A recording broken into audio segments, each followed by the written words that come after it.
we were doing? Why wouldn't they go to the source of the problem, do their own research, right? Come away with their own conclusions and try to build an independent base to negotiate out of that situation, whatever they findings might be. No, what did they do? They ran to George Bush. They signed agreements that put more sanctions on the Sudan, that strapped the Sudan economically and led to what eventually put political pressure. And now you have a second Sudan split in two, and now the southern Sudan is now an independent country.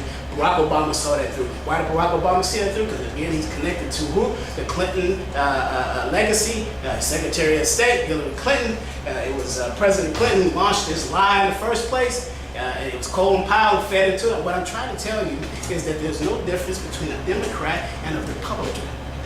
There's only a difference between us and them, right? This is all they understand. They are the elite, you are not. If you were, you would be making that kind of policy. You would be sitting in those back rooms at the White House and the Situation Room making these policies to invade countries. While we were in the Sudan meeting with the president, we had Charles Rangel, a lifetime politician out of New York, black, right? Bobby Rush, former Black Panther, right? In the House of Representatives, meeting with George Bush, a political adversary, putting sanctions on the Sudan. Total irony here. At the same time, the State Department releases a report in the press. We're being followed every step of the way, every day that we're in the Sudan by who? State Department and Black Ops. This is the truth, right? We're heavily guarded on our extensive trip there because of what? Fear of assassination. How do we just went for a fact-finding mission. But you see, the stakes got bigger. Why did the stakes get bigger? Because an insignificant group went there to expose the lies of the elite and their plans to invade the Sudan, right? Turn the Sudan into Iraq, take their oil reserves, set up a green zone. Do you understand what? We have to really understand what happened in Iraq. That there was a country that had an American puppet financed, the Ba'ath Party financed. Saddam Hussein was an American puppet. He came to power, right? He comes to power, begins his political upthrust through the 1970s and the 1980s under the Reagan administration. He comes to power. And then what happens is that a deal came down during George Bush 1, his administration, about a pipeline that they wanted to run from Iraq, to aid the oil conglomerates and the oligarchy there. Saddam Hussein said no. Either he was crazy, right? Either when he got smart and said, I'm going to build a more independent Iraq, right? Or the third thing is, he was out of touch with reality. As soon as he said no, first step was that the United States, through the CIA, they sent the jackals in to assassinate him. Saddam Hussein, heavily guarded, had a robust military and infrastructure, body doubles all over the place. They couldn't get to him. Next step is, you saw what the next step was. I will bomb your country and I will try to kill every single last one of you.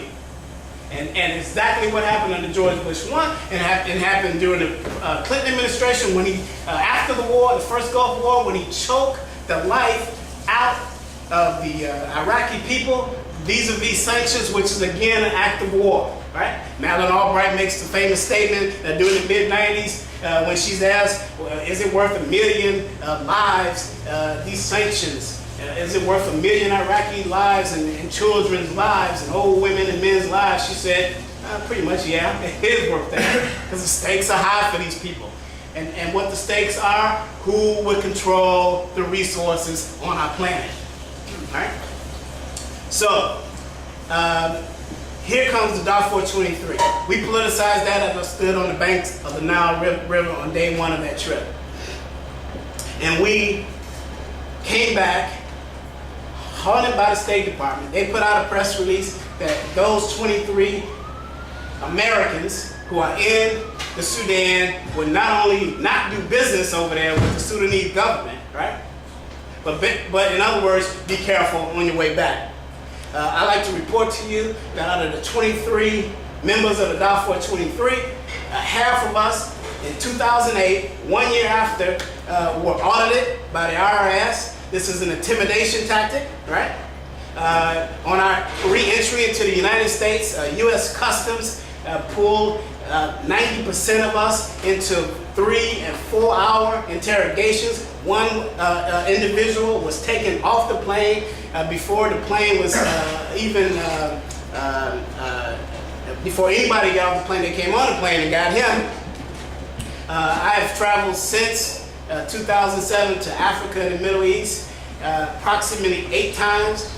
Each time I'm interrogated on entry and exit, whether I'm in Toronto, whether I'm in the Maghreb, where I was when the United States, through NATO, launched this initiative in Libya, which I'm going to bring home real quick. That I am interrogated, harassed, and intimidated. Personal items stolen from me. It just goes on and on and on. This intimidation. But this is what we face. 4- and 5-hour interrogations on every time I'm re-entering the country by U.S. Customs, asking me questions like what? What are you doing in the Sudan in 2007? I said, you stamped the passport on my entry, albeit it was after a 4-hour interview, right? What are you asking me about that? This is 2009, right? But this goes on and on and on and on and on. And you will face that too, because the new model, right, for disseminating information is not getting secondhand information and trying to, curve into your political perspectives, but it's actually going on the ground and getting firsthand information and bringing that firsthand information back to the populace in order to raise the level of awareness, in which we did so loudly when we got back to Darfur 23, went from one end of this country to the other, using the airwaves, speeches, roundtable discussions, organizing on college campuses. Not only did we defute the lie that there was genocide in Darfur, and I would debate anybody on that, right? But at the same time, we were so loud that George Bush, for some other reason, maybe it was the fact that the United States was already in 3 Muslim country wars, 3 Muslim lands engaging in war already, and the 4th would be too much, I don't know. But when you yell loud, people will look at that information, and you never know what difference that you can make, but I think that we made a difference. Now, coming back to Libya and how this relates to that. The United States, as you may well know, I was in the Maghreb during the time that the United States led, and I will continue to say this is a war, an American war. It's not a NATO war. I mean, you need to stop saying that. And just look who's financing the missiles. These countries, France, these countries are broke. All of Europe is broke. I mean, you see the bailouts that are going on over there? So the United States financed financed this onslaught in Libya, which was to overthrow the United States government. I was interviewed when I got back from the Maghreb. When those bombs were flying, I was in the Maghreb, on the border of Morocco and Algeria, right next to Libya, right? And when I got back, I was interviewed on a radio show, and I said that I don't see how in the world that Colonel Muammar al-Gaddafi is going to survive this and survive an assassination. I'm just saying, this is the way I thought, and this was back in the spring. I said, I don't know, and now we see over the last few weeks, he's been chased from his stronghold in Tripoli, and mission almost complete. And I have to just say it, mission is almost complete. So one final question that we raised in this mock interview to President Obama. We said, one final question, Mr. President, if we may, you're being viewed as failing the enormous hope for change that Black America